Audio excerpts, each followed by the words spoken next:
candidates. Joining us now, Reverend Warnock. He's a Democrat running to unseat Senator Kelly Loeffler. Of course, we also invited Senator Loeffler. She declined. Reverend, you got your work cut out for you. Now it's just you and Kelly.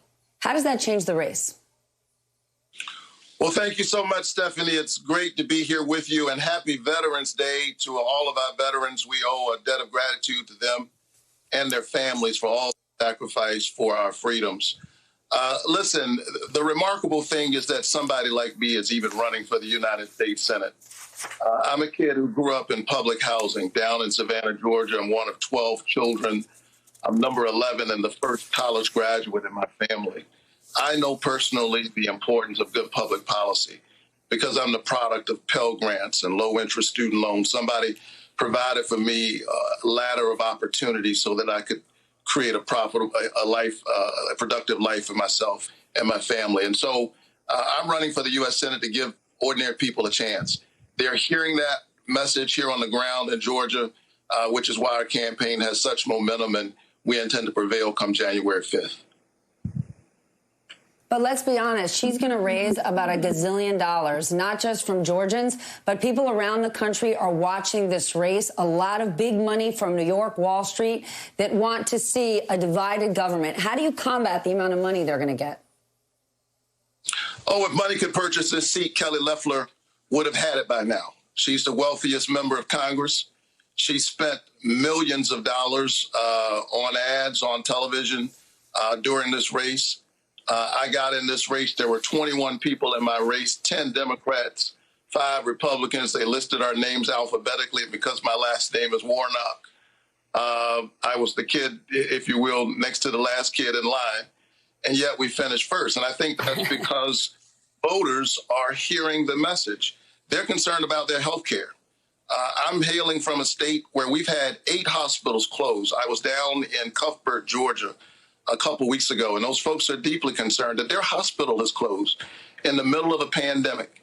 I hear Kelly Loeffler talking about everything else, and that's what she intends to do in this race, except the fact that she's trying to get rid of their health care in the middle of a pandemic. I think that's terrible news, and I intend to stand up for ordinary people, not ask the question which politicians are winning or losing, the ways in which too many of our families are losing, and I intend to go to Washington and stand up for ordinary people. So what are you going to do in the next 6 weeks? What is your ground game? Are you trying to convince voters to change their view? Are you trying to register voters? What are you going to do?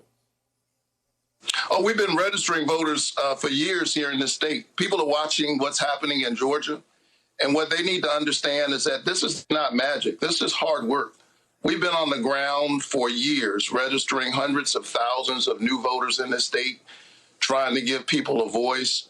And as a candidate, I intend to help people to see themselves in the conversation. Too often in Washington, the politics is about the politicians, which of them is winning and losing.